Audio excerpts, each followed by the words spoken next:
What's going on, everybody? Welcome to a brand new episode of the 715 Green and Gold Tailgate Podcast as part of the Man Cave Podcast that is brought to you by Hy-Vee in Eau Claire. Dan here with you as always, and we are going to talk a little green and gold because we heard from Packers general manager Brian Gutekunst yesterday with the NFL Combine week going on. He did his presser. Also, before his presser, he chatted with the local media beforehand, and obviously didn't open up the book of secrets and his game plan for the offseason and such. But I thought there was a few takeaways that were I don't know if noteworthy might be a little dramatic, but I thought there was just at least a few things that stood out from his presser, and part of this is we got to read between the lines a little bit.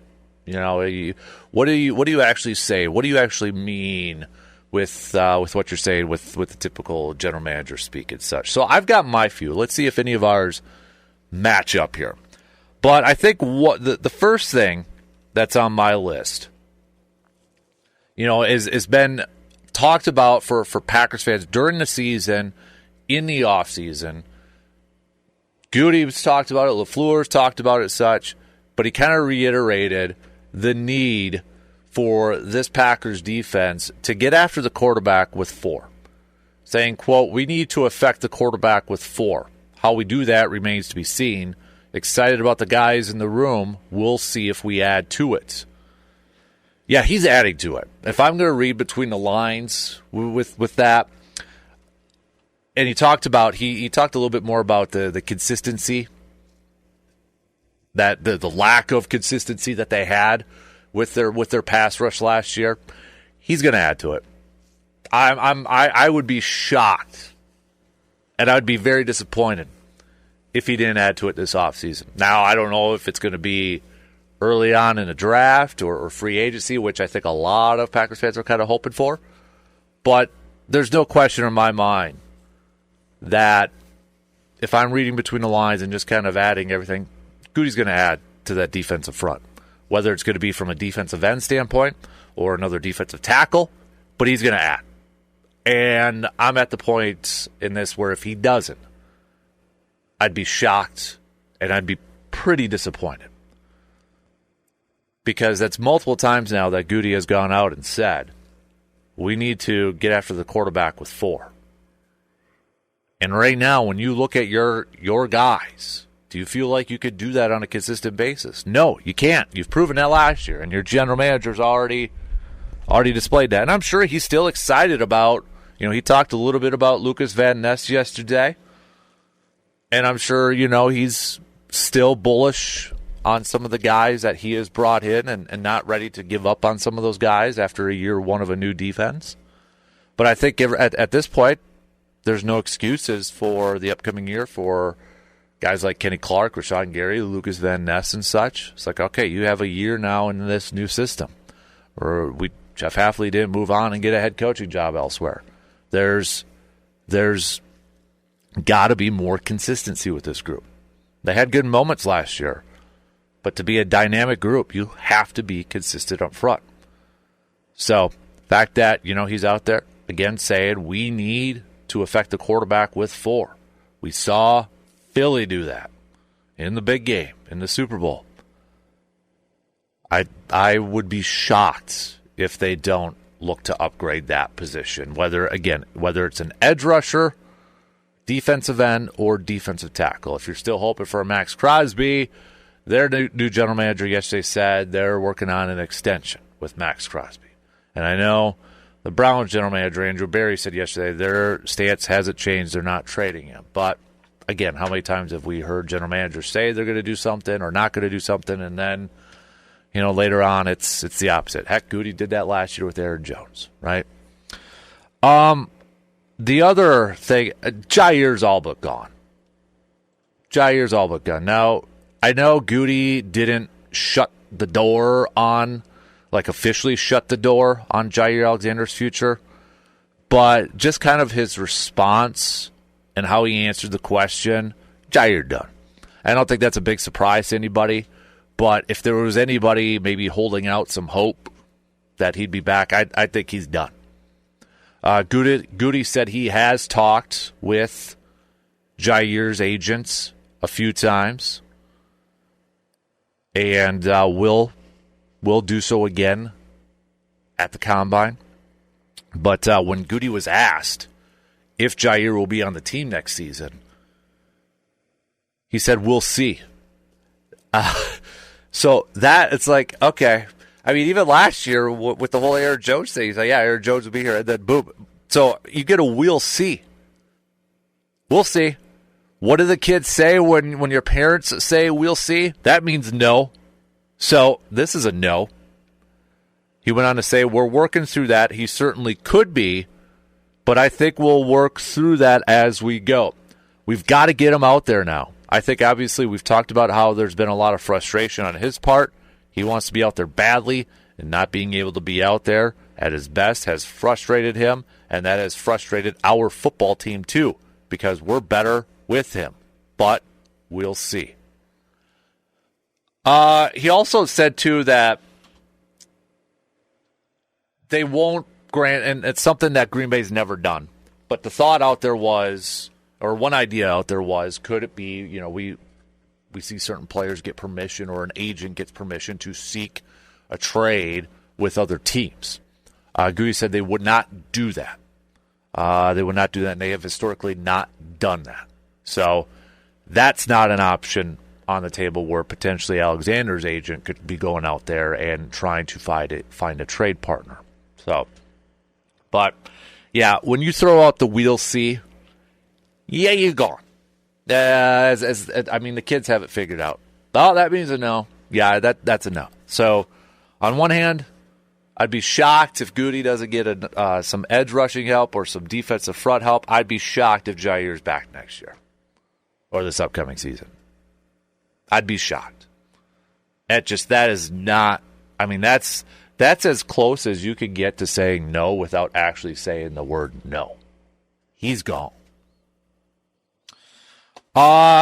So also too, he downplayed this narrative, and I get how it started. It was an online thing. I think we even had some people texting in about it. But he shot this thing down too, that the fact that Green Bay is hosting the draft does not mean they can't trade their first-round pick. Gutey did say yesterday that Mark Murphy told him, and he actually joked about him, that he is allowed to trade the 23rd overall pick. So the fact that Green Bay is hosting the draft, this narrative has been out there, and I understand why it's been out there. It's like, oh, if you're the team, the city that's hosting the draft, you probably shouldn't trade your first-round pick because you got all the fans there. But Gutey did say, no, that Murphy told him jokingly that you could trade it, so it was never a thing within 1265 Lombardi Avenue, which, again, we talked about it when it first started going out there. If you have if Murphy's telling Gutey to do that, then you're doing business the wrong way. If you got an opportunity to make your team better, you do it. And Gutey said that he was asked about potentially trading that for an edge rusher, first round pick for an edge rusher. He said, depends who that edge rusher would be. He told the local reporters on this one, but wouldn't comment on players who are on other teams right now. So, but we know he was close to trading a first rounder back in 2018 with the whole Khalil Mack situation. But remember, with that too, he also had 2 first rounders to play with. So that makes it a little bit different. But he also noted that the Packers currently only hold 7 picks. And when he was told that, he said, yet. So definitely expect the Packers to move around in the draft to accumulate more picks, whether that means trading down from their first rounder to acquire more picks, trading some of their other picks in day 2 and day 3 to move down to acquire more picks, trading a player, i.e. Jair maybe, to acquire a pick. Fully expect Green Bay, even though they're listed right now as having 7 picks, to getting closer to that double-digit mark, getting closer to about around 10.